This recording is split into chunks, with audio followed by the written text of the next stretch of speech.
Hello friend, welcome in nursing knowledge YouTube channel. આજે આપણે renal સિસ્ટમના થોડાક એમસીક્યુ સોલ્વ કરીશું. બરાબર, જે તમને કોઈ ક્વેરી હોય એની સોલ્વ થઈ જાય, અને છતાં પણ કોઈ ક્વેરી લાગે તો આપણે કમેન્ટ બોક્સમાં તમે કમેન્ટ નાખી દેજો, જેથી આપણને બીજો વિડીયો બનાવતા ખબર પડે. જો તમે યુટ્યુબ ચેનલને સબસ્ક્રાઈબ ના કરી હોય તો સબસ્ક્રાઈબ પણ કરી દેજો.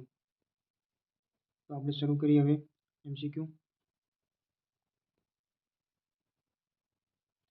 પહેલા એમસીક્યુ છે કે which structure is the first collect urine. બરાબર, કયું સ્ટ્રક્ચર છે જે યુરિનને પહેલા કલેક્ટ કરે? એ ઓપ્શન એ છે રિનલ પેલ્વિસ, ઓપ્શન બી છે કેલિક્સ, ઓપ્શન સી છે યુરેટર અને ઓપ્શન ડી છે યુરેથ્રા. બરાબર, તો આપણે જ્યારે કિડનીની વાત કરીએ ત્યારે કિડનીમાં આપણે શું કે કિડની એક નેફ્રોનની બનેલી હોય. નેફ્રોન એનું સ્ટ્રક્ચરલ એન્ડ ફંક્શનલ યુનિટ એટલે કે નેફ્રોન કહેવાય. નેફ્રોન કેટલા કે એક કિડનીમાં 1.1 મિલિયન નેફ્રોન જોવા મળે, ત્યારે બીજી કિડનીમાં પણ 1.1 મિલિયન નેફ્રોન જોવા મળે છે. જ્યારે કિડનીની રચનાની વાત કરીએ તો કિડની બે ભાગમાં વહેંચાયેલી હોય. બે ભાગ કયા કયા? એટલે કે રિનલ કોર્ટેક્સ અને રિનલ મેડ્યુલા. જે બહારનો ભાગ છે જે તમને અહીંયા દેખાય છે, જે બહારનો ભાગ, એને આપણે શું કહેવાય? Renal cortex. જે આ ભાગ દેખાય છે તમને એને શું કહેવાય? રિનલ કોર્ટેક્સ કહેવાય. જ્યારે આપણે ભાગ જે બહારનો ભાગ દેખાય છે અહીંયા એને શું કહેવાય? Renal cortex. જ્યારે અંદરનો ભાગ જે છે અહીંયા એને કહેવાય રિનલ મેડ્યુલા. જ્યારે કિડની દ્વારા નેફ્રોન દ્વારા જે યુરિન બને તે સૌપ્રથમ શું થાય કે રિનલ પિરામિડ, જે તમને પિરામિડ જે આકાર દેખાય છે એને શું કહેવાય? Renal pyramid. રિનલ પિરામિડમાંથી જ્યારે યુરિન બને ત્યારે યુનિટ પહેલા અહીંયા જે પિરામિડની જે જગ્યા છે ત્યાં અહીંયા જે સ્ટ્રક્ચર આવેલું એને કહેવાય રિનલ પેપિલાય. શું કહેવાય? રિનલ પેપિલાય. રિનલ પેપિલાય દ્વારા જે યુરિન બને એ માઇનર કેલિક્સમાં આવે. માઇનર કેલિક્સ દ્વારા યુરિન જે છે એ પછી મેજર કેલિક્સ, અને મેજર કેલિક્સ દ્વારા જે યુરિન આવે છે એ રિનલ પેલિસમાં આવે. જે અહીંયાથી જે નેફ્રોન દ્વારા જે યુરિન, નેફ્રોન ક્યાં આવેલું કે કોર્ટેક્સ અને મેડ્યુલા બંનેના વચ્ચેના ભાગમાં શું કોર્ટેક્સ આવેલા હોય, બરાબર, એટલે નેફ્રોન આવેલા હોય. એ ત્યાં સુધી જ્યારે યુરિન નેફ્રોનથી રિનલ પેપિલા, રિનલ પેપિલાથી માઇનર કેલિક્સ, માઇનર કેલિક્સથી મેજર કેલિક્સ, ત્યાં સુધી યુરિન કંઈ પણ જગ્યાએ સ્ટોર કે રોકાય નહીં. પણ જ્યારે રિનલ પેલિસમાં આવે ત્યારે યુરિન થોડા સમય પૂરતું સ્ટોર થાય, અને ત્યાંથી શું યુરિન પછી યુરેટર દ્વારા બ્લેડરમાં ડ્રેનેજ થાય. એટલે આમ ક્વેશ્ચન પૂછે કે ફર્સ્ટ યુરિન આપણે કઈ જગ્યાએ યુરિન સ્ટોર થાય તો શું જવાબ આવે? રિનલ પેલ્વિસ. બરાબર, એ રીતે આપણે એમસીક્યુ હતો કે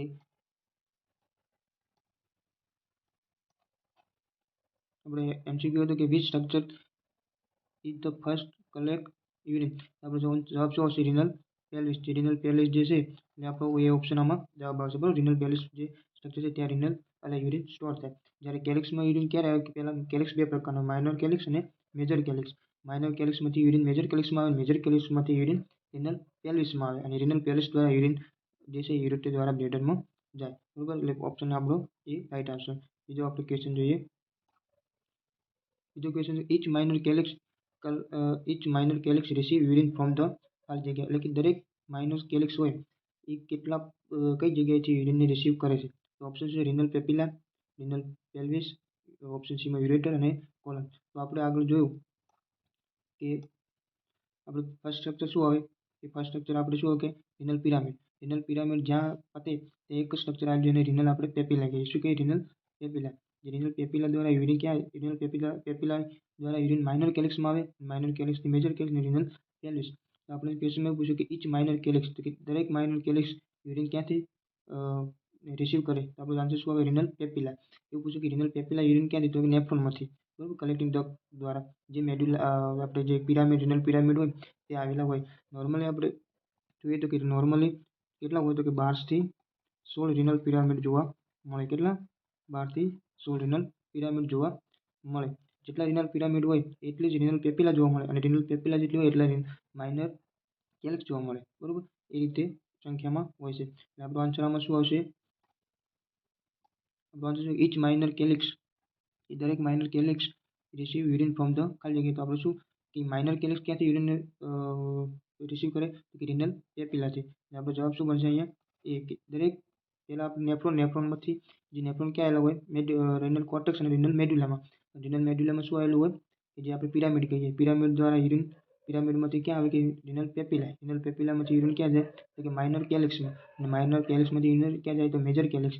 અને મેજર કેલિક્સમાંથી યુરિન રિનલ પેલ્વિસમાં આવે, જે ટેમ્પરરી ત્યાં સ્ટોર થાય. અને સ્ટોર થયા પછી ત્યાં યુરેટર દ્વારા તે બ્લેડરમાં આવે. બરાબર, અને એવું પૂછે કે રિઝર્વાયર ઓફ યુરિન, તો આમાં શું આવે કે યુરિનરી બ્લેડર આવે. એવું પૂછે કે રિઝર્વાયર ઓફ યુરિન, તો યુરિનનું રિઝર્વ કોણ કરે? તો એમાં રિનલ પેલ્વિસ ના આવે, એમાં શું યુરિનરી બ્લેડર આવે. પણ ફર્સ્ટ કલેક્ટ કોણ કરે કે રિનલ પેલ્વિસ, જે થોડા સમય માટે યુરિનને કલેક્ટ કરે. તો આમાં આપણો option A right answer, renal papilla. Next question જોઈએ.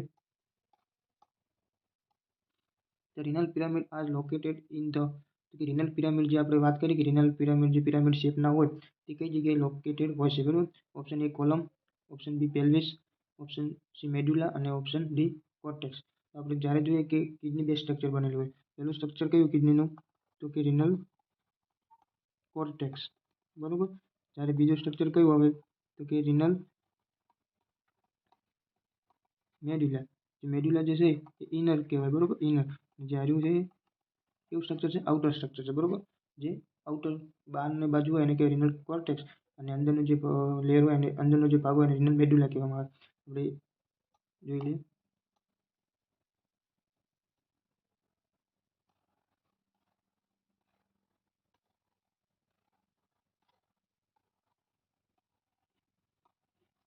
બરોબર, જે બહારનો ભાગ જે તમને દેખાય છે, બરોબર, જે ઉપરનો જે બહારનો ભાગ છે જે એને શું કહેવાય, રિનલ કોર્ટેક્સ કહેવાય. જે બહારનો ભાગ જે દેખાય રિનલ કોર્ટેક્સ, અને અંદરનો ભાગ જે છે અહીંયા આટલો ભાગ જે અહીંયા એને શું કહેવાય, રિનલ મેડ્યુલા કહેવાય, બરોબર. જ્યારે આપણે સુપ્રારિનલ ગ્લાન્ડ જોઈએ તો એમાં પણ બે ભાગ આવે કે રિનલ સુપ્રારિનલ એડ્રિનલ કોર્ટેક્સ અને એડ્રિનલ મેડ્યુલા. એવી રીતે કે રિનલ કોર્ટેક્સ અને રિનલ મેડ્યુલા. જે આપણે ક્વેશ્ચન એવું પૂછે કે રિનલ મેડ્યુલા કઈ જગ્યાએ સિચ્યુએટેડ હોય, બરોબર. તો એ કઈ જગ્યાએ હોય તો કે કોર્ટેક્સમાં જોવા મળે નહીં. પણ જ્યારે રિનલ પિરામિડ કહેવાય, બરોબર, રિનલ પિરામિડ એ મેડ્યુલરી પિરામિડ તરીકે ઓળખવામાં આવે. કઈ રીતે, મેડ્યુલરી પિરામિડ. એટલે જે મેડ્યુલરના ભાગમાં જોવા મળે એટલે એને શું કહેવાય કે મેડ્યુલરી પિરામિડ તરીકે ઓળખવામાં આવે છે. તો આપણો આન્સર શું આવશે એમાં? આન્સર છે કે renal pyramid are located in the ખાલી જગ્યા. તો કોલમ વાળો ભાગ કેને કહેવાય કે જ્યાંથી કોલમ વાળો ભાગની વાત કરું કે જે ભાગ દ્વારા જે આ ભાગ છે ને જે આગળનો એને કોલમ વાળો ભાગ કહેવાય. જ્યાંથી આપણે બ્લડ વેસલ એટલે કે રિનલ આર્ટરી, રિનલ વેઇન, બરોબર છે, બીજી કે આપણે નર્વ હોય જે પસાર થાય જે જગ્યાએથી એ ભાગને શું કહેવાય, રિનલ કોલમ્સ કહેવામાં આવે.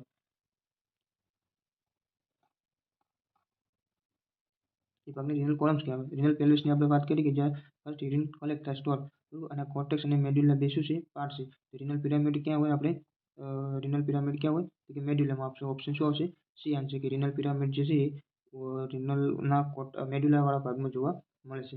બીજો ક્વેશ્ચન જોઈએ.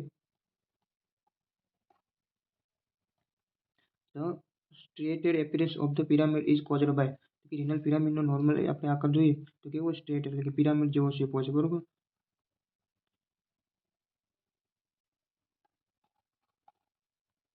કેવો આકાર હોય છે રિનલ પિરામિડનો, આવા આકારનો રિનલ પિરામિડ જોવા મળે. કે સ્ટ્રેટેડ એપિયરન્સ શા માટે હોય છે? ઓપ્શનમાં શું છે આપણે કે renal parallel blood vessel, microtubules, connective tissue કે ઓલ ઓફ ધ અબોવ. તો કે કનેક્ટિવ ટિશ્યુનો એને કોઈ રોલ નથી, બરોબર. કનેક્ટિવ ટિશ્યુના કારણે શેપ સ્ટ્રેટેડ હોય એવું જરૂરી નથી, અને કનેક્ટિવ ટિશ્યુ પણ જોવા ન મળે. અને પેરેલલ બ્લડ વેસલ, તો કે પેરેલલ બ્લડ વેસલના કારણે પણ રિનલ પિરામિડનો આકાર સ્ટ્રેટેડ ન હોય. પણ માઇક્રોટ્યુબ્યુલ કે જે નેફ્રોન બનેલા હોય એને શું કે માઇક્રોટ્યુબ્યુલ્સ, માઇક્રોમાં જે નાની સંખ્યામાં એટલે કે બનેલા હોય નાની સંખ્યામાં, એટલે કે માઇક્રો નાના હોય, એટલે એના કારણે પિરામિડનો આકાર કેવો હોય, સ્ટ્રેટેડ જોવા મળે. તો આપણો ઓપ્શન શું આવશે આમાં જવાબ, બી એટલે ઓલ ઓફ ધ અબોવ પણ ના આવે. તો આગળ નેક્સ્ટ ક્વેશ્ચન જોઈએ. ધ કિડની સિક્રેટ ખાલી જગ્યા ઓફ ધ પર્પઝ. તો કિડની સિક્રેટ ખાલી જગ્યા for the purpose of stimulation of bone marrow activity. એટલે કે કિડનીમાં આપણે અમુક પ્રકારના હોર્મોન સિક્રેટ કરતી હોય છે, બરોબર. તો કે કયા તો કે ઓપ્શનમાં આપણે એ રેનિન, બીજો આલ્ડોસ્ટેરોન, ઓપ્શન સીમાં ઇરિથ્રોપોએટિન અને ડીમાં સોમેટોમિડિયમ, બરોબર. તો રેનિન, તો કે રેનિન એક શું છે કે જ્યારે આપણે તમે જોયું છે કે રાસ સિસ્ટમ, કઈ સિસ્ટમ, રાસ સિસ્ટમ. કે રાસ સિસ્ટમ એટલે શું છે કે રેનિન એન્જિયોટેન્સિન આલ્ડોસ્ટેરોન સિસ્ટમ, બરોબર. રાસ સિસ્ટમ, રેનિન એન્જિયોટેન્સિન આલ્ડોસ્ટેરોન સિસ્ટમ. કે જ્યારે આપણે હાઇપોવોલેમિયા, બરોબર, અથવા તો હાઇપોનેટ્રીમિયા જ્યારે થાય ત્યારે કિડની દ્વારા રેનિન સિક્રેટ કરવામાં આવે છે. રાસ સિસ્ટમ દ્વારા આપણે બ્લડ પ્રેશર લો થઈ ગયું અથવા તો હાઇપોવોલેમિયા થયું એને કંટ્રોલ કરવા માટે રેનિન સિક્રેટ થાય, બરોબર. બીજો ઓપ્શન છે આપણે આલ્ડોસ્ટેરોન. આલ્ડોસ્ટેરોન ક્યાંથી સિક્રેટ થાય તો કે સુપ્રારિનલ ગ્લાન્ડ. સુપ્રારિનલ ગ્લાન્ડ ક્યાં આવેલી હોય તો કે રિનલની ઉપર આવેલી હોય, બરોબર. એ કેટલી હોય તો બે સંખ્યામાં રિનલ એડ્રિનલ ગ્લાન્ડની સંખ્યા કેટલી હોય, બે. એ દરેક કિડનીમાં એક એટલે કે દરેક કિડનીની ઉપર એક રિનલ ગ્લાન્ડ એટલે કે સુપ્રારિનલ ગ્લાન્ડ આવેલી હોય. એટલે જે એનો કોર્ટેક્સનો ભાગ છે જે રિનલ સુપ્રારિનલ ગ્લાન્ડનો, એ સુપ્રારિનલ ગ્લાન્ડમાંથી જે આલ્ડોસ્ટેરોન, એમ ત્રણ પ્રકારના સેલ આવેલા હોય જેમાંથી આલ્ડોસ્ટેરોન એક સિક્રેટ જોવા મળે છે. એ કિડની સિક્રેટ કરતી નથી. બરાબર. ઓપ્શન છે ઇરિથ્રોપોએટિન. તો કિડની દ્વારા કયો હોર્મોન સિક્રેટ જોવા મળે? ઇરિથ્રોપોએટિન. કે જ્યારે આપણે કન્ડિશન હાઇપોક્સિયા એટલે કે જ્યારે ઓક્સિજનનું લેવલ આપણું બોડી ટિશ્યુમાં ઘટી જાય ત્યારે કિડની દ્વારા ઇરિથ્રોપોએટિન હોર્મોન સિક્રેટ કરવામાં આવે અને ઇરિથ્રોપોએટિન હોર્મોન જે છે એ બોન મેરોની એક્ટિવિટીને સ્ટિમ્યુલેટ કરે. બોન મેરો એક્ટિવિટી એટલે કે જે સ્ટીમ સેલ આવેલા હોય, બરાબર. સ્ટીમ સેલ ક્યાં આવેલા હોય? તો કે બોન મેરોમાં. સ્ટીમ સેલનું કાર્ય શું? તો કે પ્રોડક્શન ઓફ બ્લડ સેલ, જે કે આપણે આરબીસી, ડબ્લ્યુબીસી અને પ્લેટલેટ જે આ 3 સેલ છે એ સિક્રેટ કરવાનું કાર્ય શું કરે? કોણ કરે? કે સ્ટીમ સેલ. બરાબર. એટલે બોન મેરોની એક્ટિવિટીને સ્ટિમ્યુલેટ કરી એના કારણે સ્ટીમ સેલ સ્ટિમ્યુલેટ થાય. એના કારણે આપણે આરબીસી, ડબ્લ્યુબીસી અને પ્લેટલેટનું લેવલ ઇન્ક્રીઝ જોવા મળે. તો આપણે ઓપ્શન શું આવશે આમાં? સી જવાબ. બરાબર. કે ઇરિથ્રોપોએટિનના કારણે બોન મેરો સ્ટિમ્યુલેટ થાય. બોન મેરો સ્ટિમ્યુલેટ થાય એના કારણે સ્ટીમ સેલમાં આરબીસી, ડબ્લ્યુબીસી અને પ્લેટલેટની પ્રોડક્શન કેપેસિટી વધારવામાં આવે. નેક્સ્ટ ક્વેશ્ચન જોઈએ. Which of the has highest concentration in the urine? એટલે કે સૌથી વધારે પ્રમાણમાં યુરિનમાં શું જોવા મળે છે? A glucose, B sodium, C uric acid અને ડી ફોસ્ફેટ. બરાબર. તો કે આપણે યુરિનમાં ગ્લુકોઝ જોવા મળે તો કે એને શું કહેવાય? ગ્લાયકોસુરિયા. બરાબર. ગ્લાયકોસુરિયાનો મતલબ શું થાય? કે ગ્લુકોઝ ઇન યુરિન. બરાબર. જ્યારે આપણે ડાયાબિટીસનો પ્રોબ્લેમ હોય ત્યારે આપણે ગ્લુકોઝ યુરિનમાં જોવા મળે, જેને આપણે ગ્લાયકોસુરિયા કહીએ. નોર્મલી આપણે યુરિનમાં ગ્લુકોઝનું લેવલ શું હોય? 0% હોય. બરાબર. એટલે કે ગ્લુકોઝ જ્યારે આપણે નેફ્રોન ભણીશું આગળ તો નેફ્રોનમાં એક પીસીટી કરીને પાર્ટ આવે, પાર્ટ છે. બરાબર. એટલે કે પીસીટી એટલે કે પ્રોક્સિમલ કોન્જુગેટલ ટ્યુબ્યુલ્સ, જે ગ્લુકોઝનું શું 100% કેટલું 100% રીઅબ્ઝોર્પ્શન કરી નાખે. એને કારણે યુરિનમાં ગ્લુકોઝ જોવા ના મળે. જ્યારે સોડિયમ અને ફોસ્ફેટ આ બંને શું છે? ઇલેક્ટ્રોલાઇટ છે. જ્યારે ઇલેક્ટ્રોલાઇટનું પણ મોસ્ટ ઓફ પીસીટી દ્વારા એનું રીઅબ્ઝોર્પ્શન કરી લેવામાં આવે છે. એ પણ એટલા વધારે પ્રમાણમાં જોવા ના મળે. પણ સૌથી વધારે જે આપણે વેસ્ટ પ્રોડક્ટ કરીએ, જે આપણે યુરિન દ્વારા બહાર નીકળવાનો હોય એને કહેવાય આપણે યુરિક એસિડ. એ સૌથી વધારે પ્રમાણમાં આપણે બોડીમાંથી જે યુરિન દ્વારા બહાર નીકળે એને શું કહેવાય? યુરિન. કોન્સન્ટ્રેશન શું વધારે હોય? યુરિનની કોન્સન્ટ્રેશન આપણે યુરિનમાં સૌથી વધારે જોવા મળે છે. નેક્સ્ટ ક્વેશ્ચન તરફ જોઈએ. What is the average GFR? બરાબર. કે આપણે જીએફઆર એટલે શું? કે જીએફઆરનું ફૂલ ફોર્મ પહેલાં તો કે શું થાય? કે જીએફઆરનું ફૂલ ફોર્મ થાય ગ્લોમેરુલો ફિલ્ટરેશન રેટ. બરાબર. જીએફઆરનું ફૂલ ફોર્મ શું થાય? ગ્લોમેરુલો ફિલ્ટરેશન રેટ. બરાબર. તો કે નોર્મલ આપણે જીએફઆર કેટલો હોય? તો કે નોર્મલ આપણે 125 ml પર મિનિટ. બરાબર.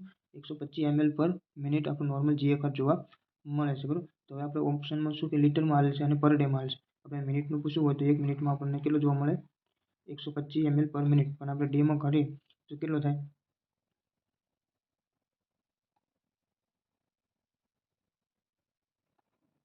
ડેમાં કરીએ તો કેટલો થાય? તો કે 125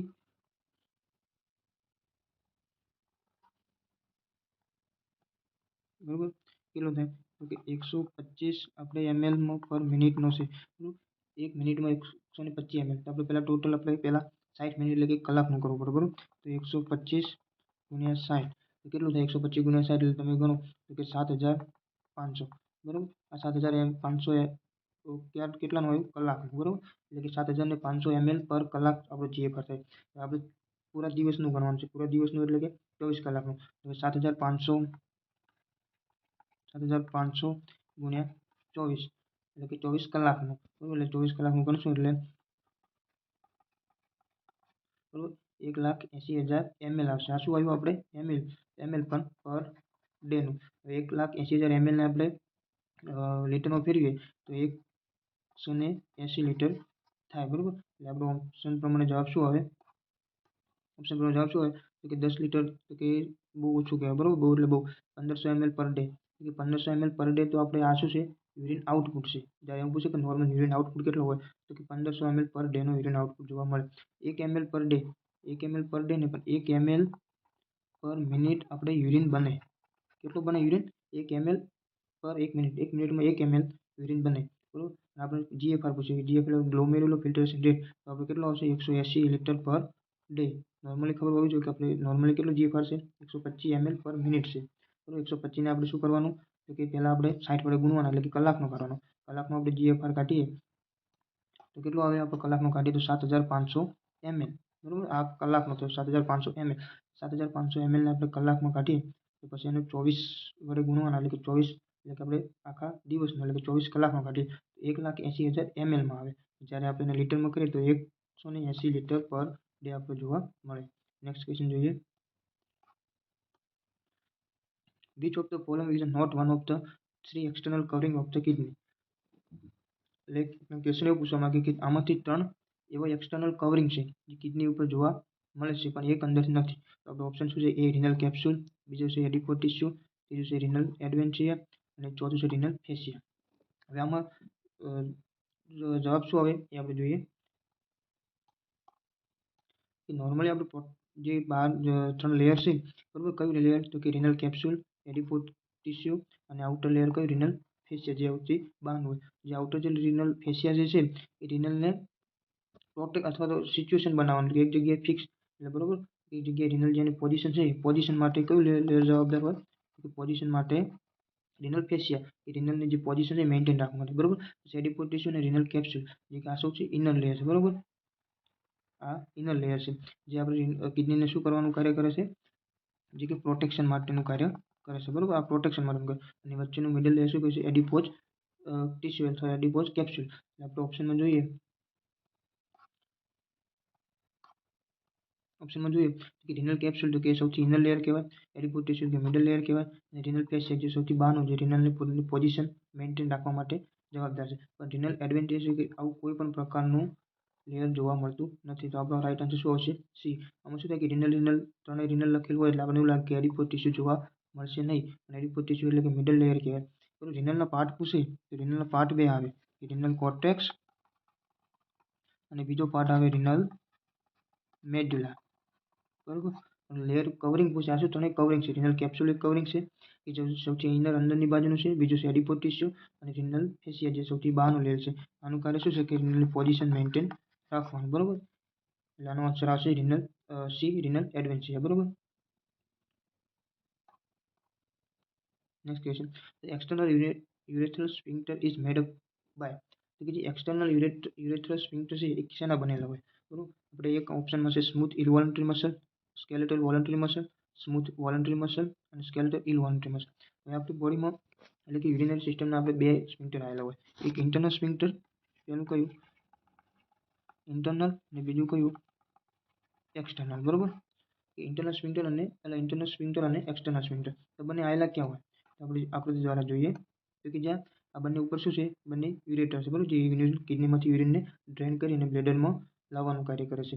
જ્યારે બ્લેડરમાં યુરિન આવે ત્યાં પછી નીચેના ભાગે જે આપણે શું આવેલું? ઇન્ટરનલ સ્ફિંક્ટર આવેલા હોય. અહીંયા ઇન્ટરનલ સ્ફિંક્ટર, જ્યારે એનાથી નીચેના ભાગમાં આવેલા હોય એક્સટર્નલ સ્ફિંક્ટર. બરાબર, આ બંને સ્ફિંક્ટર ક્યાં આવેલા હોય? તો કે બ્લેડરની નીચેની જગ્યા ઉપર.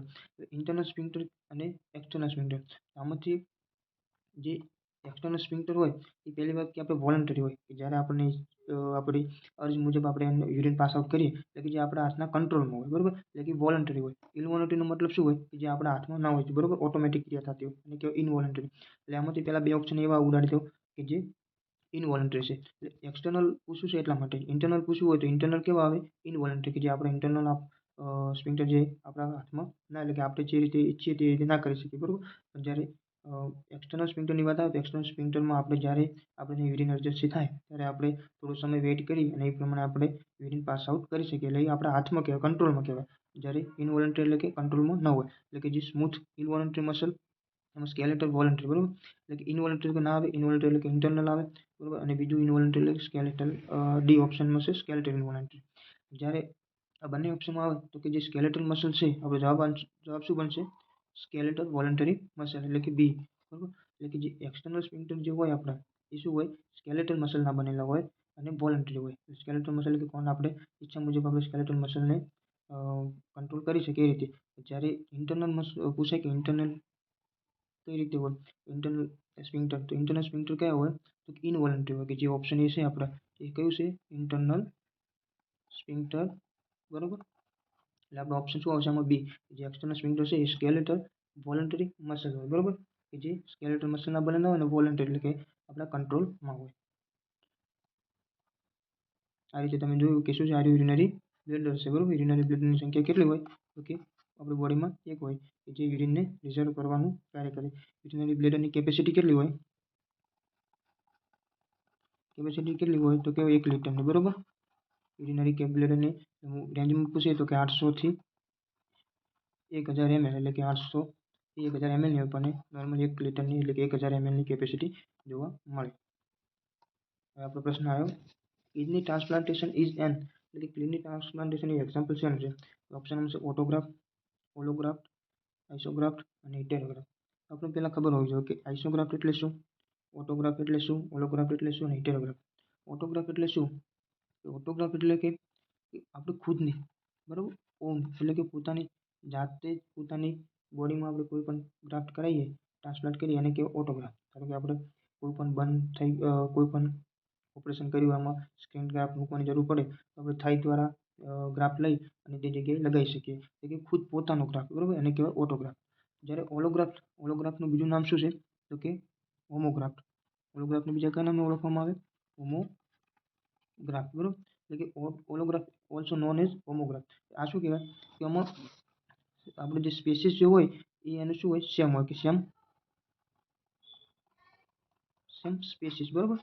જ્યારે ઓટોગ્રાફ્ટ એટલે શું કે પોતાની ટિશ્યુ અથવા તો પોતાનું જ ગ્રાફ્ટ લઈને પોતાને લગાવવામાં આવે એને કહેવાય ઓટોગ્રાફ્ટ. હોલોગ્રાફ્ટ એટલે શું કે એનું બીજું નામ શું કે હોમોગ્રાફ્ટ, બરાબર. ઓપ્શનમાં ઓલો ના હોય તો હોમોગ્રાફ્ટ હોય તો તમારે યાદ રાખવાનું કે હોલોગ્રાફ્ટ ઇઝ ઓલ્સો નોન એઝ હોમોગ્રાફ્ટ, એટલે કે સેમ સ્પેસીસ. એટલે કે આપણે જ્યારે મનુષ્ય છે ત્યારે બીજે આપણા મનુષ્યમાંથી, એટલે કે બીજા આપણા સગાવાલામાંથી આપણે સેમ સ્પેસીસમાંથી આપણે કોઈ પણ પ્રકારનું આપણે ઓર્ગન ટ્રાન્સપ્લાન્ટ, સ્કિન ટ્રાન્સપ્લાન્ટ કોઈ કરીએ ટિશ્યુ, એને કહેવાય હોલોગ્રાફ્ટ. આઇસોગ્રાફ્ટ એટલે શું? આઇસોગ્રાફ્ટ એટલે કે ટ્વિન્સ, બરાબર. કોઈ જોડકા ભાઈ બહેન હોય એટલે એમાંથી જો કોઈ પણ ટ્રાન્સપ્લાન્ટ કરવામાં આવે એને શું કહેવાય? આઇસોગ્રાફ્ટ. અને હિટેરોગ્રાફ્ટ એટલે શું તો કે હિટેરોગ્રાફ્ટને બીજો કયા નામે ઓળખવામાં આવે તો કે જીનોગ્રાફ્ટ, બરાબર. એમાં શું હોય કે જે સ્પેસીસ હોય એ અધર હોય, બરાબર, અધર સ્પેસીસ. હવે તમને ખબર પડી ગઈ કે ઓટોગ્રાફ એટલે શું તો કે પોતાની સ્કિન પોતાને લગાવવામાં આવે અને ઓટોગ્રાફ કહેવાય.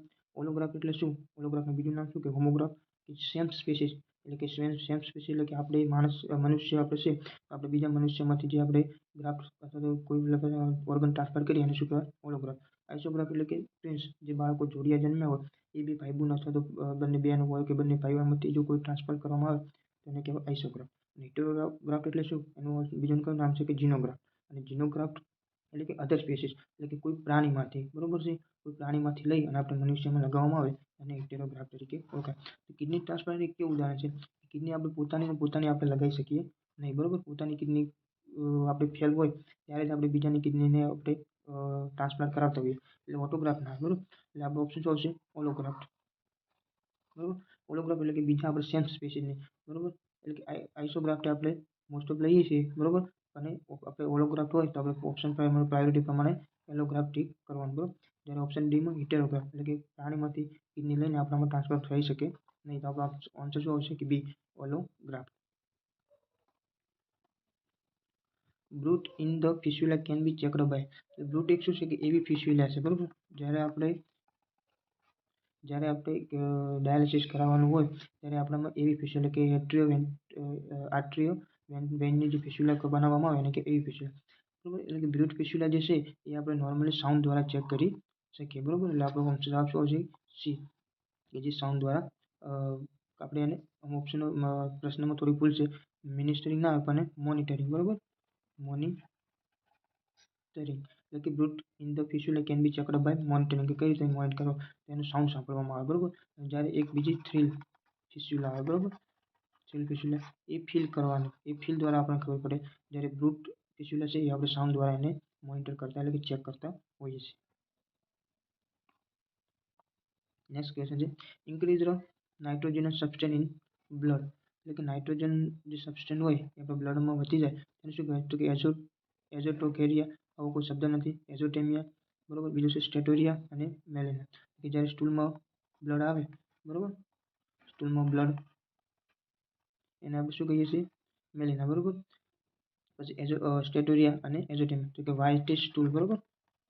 પેન્ક્રિયાટિસનો કોઈ ડિસીઝ હોય તેમાં વ્હાઇટ કલરનું સ્ટૂલ, બરાબર, આવે એને શું કહેવાય? સ્ટેટોરિયા, બરાબર. અને જ્યારે એઝોટેમિયાના માટે શું થાય કે આપણે બ્લડમાં નાઇટ્રોજનનો વેસ્ટ આપણે વધારે થઈ જાય તો આપણે એને એઝોથેમિયા તરીકે ઓળખીએ છીએ. નેક્સ્ટ ક્વેશ્ચન જોઈએ. Passes of gas or air from urethra during or after voiding is called. એટલે કે જ્યારે આપણે યુરિન પાસ આઉટ કરતા હોય ડ્યુરિંગ અને આફ્ટર, જ્યારે આપણે વોઇડિંગ એટલે યુરિન પાસ આઉટ કરતા હોય ત્યારે ગેસ અથવા તો એર, બરાબર, ગેસ અથવા તો એર પાસ થાય તેને આપણે કયા નામે ઓળખીએ છીએ? બરાબર, યુરેમિયા, ડાયસ્યુરિયા, સ્ટેટેન્જી, ન્યુમેનિયા. ડાયસ્યુરિયાનો મતલબ શું થાય? ડાયસ્યુરિયાનો મતલબ શું થાય કે પેઇનફુલ મિક્ચ્યુરેશન. બરાબર, મિક્ચ્યુરેશનનો મતલબ શું થાય કે યુરિન પાસ આઉટ કરવું એને શું કહેવાય? મિક્ચ્યુરેશન. બરાબર, અને યુરેમિયાનો શું થાય? એનું યુરેમિયા એટલે કે આપણે યુરિનનું લેવલ વધી જાય. યુરેમિયા એટલે કે યુરિનનું બ્લડમાં યુરિક એસિડનું એને યુરેમિયા કહેવામાં આવે. બરાબર, એટલે કે ન્યુમો શબ્દ આપણે શેના માટે વપરાયેલો હોય? એર માટે. બરાબર, જે આપણે લંગ્સમાં પણ ન્યુમો શબ્દ વાપરીએ છીએ. એટલે કે જ્યારે passage of gas or air, gas અથવા તો એર જે પાસ આઉટ થાય છે વોઇડિંગ દ્વારા આફ્ટર, તેને આપણે કહીએ છીએ ન્યુમેચ્યુરિયા. બરાબર, એટલે આપણો ઓપ્શન ડી આમાં શું હશે? રાઈટ આન્સર આવશે. નેક્સ્ટ ક્વેશ્ચન જોઈએ. Normal urine output per day in adult. Normal urine output આપણે પર ડેનું કેટલું હોય છે? ઓપ્શન એ છે 800 થી 2000 ml, 500 થી 1000 ml, 1500 થી 3000 ml, 1000 થી 2500 ml. બરાબર, તો ભાઈ નોર્મલ યુરિન આપણું આઉટપુટ કેટલું હોય? નોર્મલી આપણે વિચારવાનું કે 1 ml યુરિન 1 મિનિટમાં બને. બરાબર, 1 ml યુરિન આપણે કેટલા ટાઈમમાં બને? 1 મિનિટમાં. તો 1 ml યુરિન 1 મિનિટમાં બનતો હોય તો આપણે કલાકમાં યુરિન કેટલું બને? બરાબર, 1 ml યુરિન આપણે કેટલો બને? 1 મિનિટમાં. તો 60 ml આપણો 60 મિનિટમાં થાય એટલે કે 1 કલાકમાં થયો. બરાબર, 60 ml 60 મિનિટ એટલે કે 1 કલાકમાં આપણે કેટલું બને? 60. તો કે 60 ગુણ્યા આપણે દિવસનું પૂછ્યું, 60 ગુણ્યા 24 તો કેટલું થાય? 1440. તમે કરી લેજો, 1440 થશે. એટલે 1440 એટલે કે 1440 શું થયું? આવ્યું ml આવ્યું. બરાબર, એટલે 1440 ml બને. બરાબર, એટલે કે 1 લીટર અને 400 ની આજુબાજુ. બરાબર, 1 લીટર ને 400 ml નોર્મલી આપણે પર દિવસનો બને. તો આપણે ઓપ્શન પ્રમાણે જોઈએ તો 500 થી 1000. તો આમાં શું? 500 થી 1000 તો આના આવે 1500 થી 3000. તો કે 3000 પણ ના આવે કે વધી જાય. બરાબર, હશે 1000 થી 2500 ml. પણ એ શું થાય કે 2500 ml વધી જાય. બરાબર, એટલે એ પણ ના આવે. આપણો એક જવાબ શું આવે? ઓપ્શન એ, એટલે કે 800 થી 2000 ml આપણું યુરિન બને. બરાબર, એક બે શબ્દ આવશે.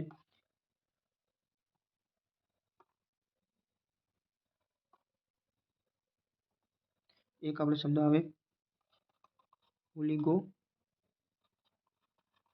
યુરિયા, એટલે કે યુરિનનું output less than 400 ml per day થઈ જાય એને કહેવાય ઓલિગો યુરિયા. જ્યારે એન્યુરિયા, બરાબર, એક એન્યુરિયા યુરિન આઉટપુટ 100 ml કરતાં પર દિવસને ઘટી જાય એને કહેવાય એન્યુરિયા. બરાબર, અને કહેવાય પોલીયુરિયા. પોલીયુરિયાનો મતલબ શું થાય? કે મોર ધેન 2000, બરાબર, 2000 ml કરતાં પર ડેનું યુરિન આઉટપુટ વધી જાય એને કહેવાય પોલીયુરિયા. ઓલિગોયુરિયા એટલે કે 400 ml થી બ્લડ 400 ml કરતાં પર દિવસનું યુરિન ઓછું થાય તો એને કહેવાય ઓલિગોયુરિયા. એન્યુરિયાનો મતલબ શું થાય? કે 100 ml કરતાં પર દિવસનું ઓછું યુરિન આઉટપુટ જોવા મળે. અને જે ઓલિગોયુરિયા એટલે પોલીયુરિયા એટલે 2000 ml કરતાં પણ વધારે યુરિન આઉટપુટ જોવા મળે પર ડે. બરાબર,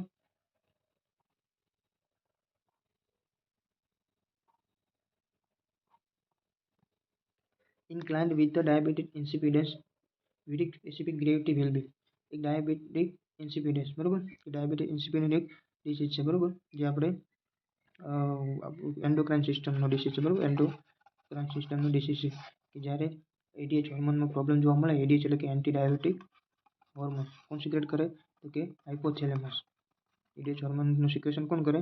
હાઇપોથેલેમસ. હાઇપોથેલેમસ નહીં, એડીએચનું સિક્રેશન હાઇપોથેલેમસ કરે. અને સ્ટોર કોણ કરે? સ્ટોર તો કે પોસ્ટેરિયર પિટ્યુટરી. બરાબર, પોસ્ટેરિયર પિટ્યુટરીમાં એ સ્ટોર થાય. બાકી ઓક્સિટોસિન અને એડીએચ બંને બનાવવાનું કાર્ય તો હાઇપોથેલેમસ જ કરે. બરાબર, અને સ્ટોર ક્યાં થાય? કે પોસ્ટેરિયર પિટ્યુટરીમાં, ત્યાંથી એ રિલીઝ થાય. બરાબર, એટલે કે ડાયાબિટીક ઇન્સિપિડન્સમાં શું થાય? કે ડાયાબિટીક ઇન્સિપિડન્સમાં એડીએચ હોર્મોન કામ ના કરે. એટલે કે યુરિનનું આપણે વોટરનું રિટેન્શન એટલે કે બોડીમાં રીઓબ્ઝર્વેશન વોટરનું ના થાય. એના કારણે આપણે વધારે માત્રામાં યુરિન પાસ આઉટ કરીએ. બરાબર, એને કહેવાય ડાયાબિટીસ ઇન્સિપિડન્સ. બરાબર, એટલે કે એમાં યુરિનની એલિવેટેડ જોવા મળે, ડિક્રીઝ જોવા મળે, નોર્મલ જોવા મળે કે નો ચેન્જીસ. તો કે જેમ વધારે યુરિન હોય તો એટલે વધારે પ્રમાણે યુરિનનું આપણે પાસ આઉટ થાય એના કારણે એલિવેટેડ ના જોવા મળે, બરાબર. એટલે જો યુરિનનું પ્રમાણ ઓછું હોય તો આપણે કે જે એનું સોલ્વન્ટ કહેવાય, બરાબર, એ વધારે હોય. આપણે નોર્મલી આપણે જોઈએ કે વધારે પાણી પીએ તો આપણે યુરિનનો કલર જે હોય છે એ વધારે યુરિન કરીએ તો વ્હાઇટ કલર આવે. જ્યારે યુરિનનું આપણે ઓછું પાણી પીએ તો આપણે જે એની કોન્સન્ટ્રેશન શું થાય, ડિક્રીઝ થઈ જાય છે. એટલે એમાં યુરિનની સ્પેસિફિક ગ્રેવિટી વધેલી હોય. જ્યારે આપણે વધારે પાણી પીને યુરિન વધારે બને તો આપણે ડિક્રીઝ એમાં એની કોન્સન્ટ્રેશન ડિક્રીઝ જોવા મળે છે. તો આમાં ઓપ્શનમાં આપણે જવાબ શું આવશે?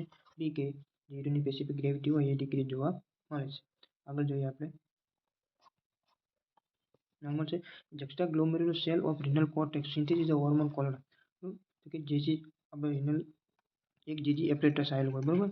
જીજી એપરેટસ, જીજી એપરેટસમાં જીજી સેલ આવેલા હોય. જે જીજી સેલ એક હોર્મોન સિક્રેટ કરવાનું કાર્ય કરે. એ હોર્મોન કયો છે, બરાબર. તો આપણે પહેલાં જ જોયું હતું કે એડીએચ. તો કે એડીએચનું સિક્રેશન કોણ કરે? તો કે બને કઈ જગ્યાએ? તો કે હાઇપોથેલેમસમાં. ત્યારે સિક્રેશન કોણ કરે? તો કે પોસ્ટેરિયર પિટ્યુટરી ગ્લેન્ડ, બરાબર. પોસ્ટેરિયર પિટ્યુટરી ગ્લેન્ડ. પછી બીજું રેનિન. અને ઓપ્શન સીમાં ઓક્સિટોસિન અને નોન ઓફ ધ અબોવ, બરાબર. તો કે ઓક્સિટોસિન આપણે આગળ વાત કરી કે એડીએચ અને ઓક્સિટોસિન આ બંને હોર્મોન જે છે એ સિક્રેટ કરવાનું કાર્ય કોણ કરે છે? તો કે બનાવવાનું કાર્ય તો કે હાઇપોથેલેમસ કરે છે. બંનેને બનાવે કોણ? હાઇપોથેલેમસ. અને બંને હોર્મોન સિક્રેટ કોણ રિલીઝ ક્યાંથી થાય? તો કે પોસ્ટેરિયર પિટ્યુટરીમાં. જ્યારે જે રેનિન છે આપણે વાત કરી કે રાસ સિસ્ટમ, બરાબર. જ્યારે રાસ સિસ્ટમ એક્ટિવેટેડ થાય ત્યારે આપણે રેનિન જે સેલ આવેલા હોય, બરાબર. જે સેલ કે juxtaglomerular સેલ જે ક્યાં આવેલા હોય? જે એપરેટસમાં. ત્યાંથી રેનિન સિક્રેટ થાય. એટલે આપણો ઓપ્શન આમાં શું આવશે? જવાબ બી, કે રેનિન જે સિક્રેટ થાય છે. Next question, development of the kidney take place in the. Development, કિડનીનું ડેવલપમેન્ટ થાય એ જગ્યા કઈ છે? ઓપ્શન એ છે સર્વાઇકલ રિજિયન, ઓપ્શન બીમાં છે થોરેસિક રિજિયન, ઓપ્શન સીમાં છે લંબાર રિજિયન અને ઓપ્શન ડીમાં છે સેક્રલ રિજિયન, બરાબર. તો આપણે નોર્મલી ખબર પડે કે સર્વાઇકલ અને થોરેક્સ આ બંને તો ઓપ્શનમાંથી કાઢી નાખો એટલે કે એ બંને આવે નહીં. હવે ઓપ્શન આપણે પાસે બે વધ્યા કે લંબાર રિજિયન અને સેક્રલ રિજિયન, બરાબર. જ્યારે ડેવલપમેન્ટની વાત આવે, કિડની ડેવલપમેન્ટ ક્યારે થાય? તો એનો જવાબ આપણા શું આવે? સેક્રલ રિજિયન, બરાબર. એમાં ઓપ્શન આપણો ડી આવશે. એવું પૂછે કે કિડની સિચ્યુએટેડ ક્યાં હોય? કિડની લોકેશન આપણે ક્યાં હોય? જોઈએ નેક્સ્ટ પેજમાં, બરાબર. એવું પૂછે કે લોકેશન ઓફ ધ કિડની. આપણે લોકેશન શું આવશે? તો કે આપણે પહેલાં લંબાર રિજિયન, બરાબર. લંબાર રિજિયનમાં જોવા મળે. લંબાર રિજિયન ના હોય અથવા તો ઓપ્શનમાં એબ્ડોમિનલ કેવિટી હોય તો એબ્ડોમિનલ કેવિટી. એબ્ડોમિનલ કેવિટીની અંદર આપણે જોઈએ તો એબ્ડોમિનલમાં પેરિટોનિયમ લેયર આવેલું, બરાબર. કે પેરિટોનિયમની પાસે હોય એટલે કિડની આપણે કેવી હોય? રિટ્રોપેરિટોનિયમ, બરાબર. રિટ્રોપેરિટોનિયમ એટલે કે પેરિટોનિયમની પાસે. એટલા માટે આપણે રિટ્રોપેરિટોનિયલ શબ્દ વાપરીએ છીએ, બરાબર. આપણે એની વાત કરી તો કે એનું લોકેશન એક્ઝેક્ટ કેટલું હોય? તો કે આપણે વર્ટેબ્રા આવેલી હોય L2, L3, બરાબર. એટલે કે થોરેસિક વર્ટેબ્રા જે 12મા નંબરની હોય ત્યાંથી શરૂ કરીને L3 એટલે કે લંબાર વર્ટેબ્રા જે હોય એ 3 થોરેસિક વર્ટેબ્રા કેટલી હોય? તો કે ટોટલ 12 હોય, બરાબર. થોરેસિક વર્ટેબ્રા લંબાર વર્ટેબ્રા કેટલી હોય? 5, બરાબર. એટલે L3, L3 એનું આવેલું હોય. નોર્મલ કિડનીનો વેઇટ કેટલો હોય? 150 ગ્રામ, બરાબર. 150 ગ્રામ નોર્મલ કિડનીનો વેઇટ હોય. કિડનીની નોર્મલ સંખ્યા કેટલી હોય? તો કે આપણે બોડીમાં કિડની બે સંખ્યામાં જોવા મળે છે, એક રાઈટ અને એક લેફ્ટ, બરાબર. તો મિત્રો વિડીયો પસંદ આવ્યો હોય અથવા તો સારું લાગ્યું હોય કન્ટેન્ટ તો સબસ્ક્રાઈબ કરી દેજો ચેનલને, જેથી અમને બીજો વિડીયો બનાવવાની એ પ્રેરણા મળે તમારાથી. અને ચેનલને સબસ્ક્રાઈબ કરી અને શેર અને લાઈક કરી દેજો. Thank you so much.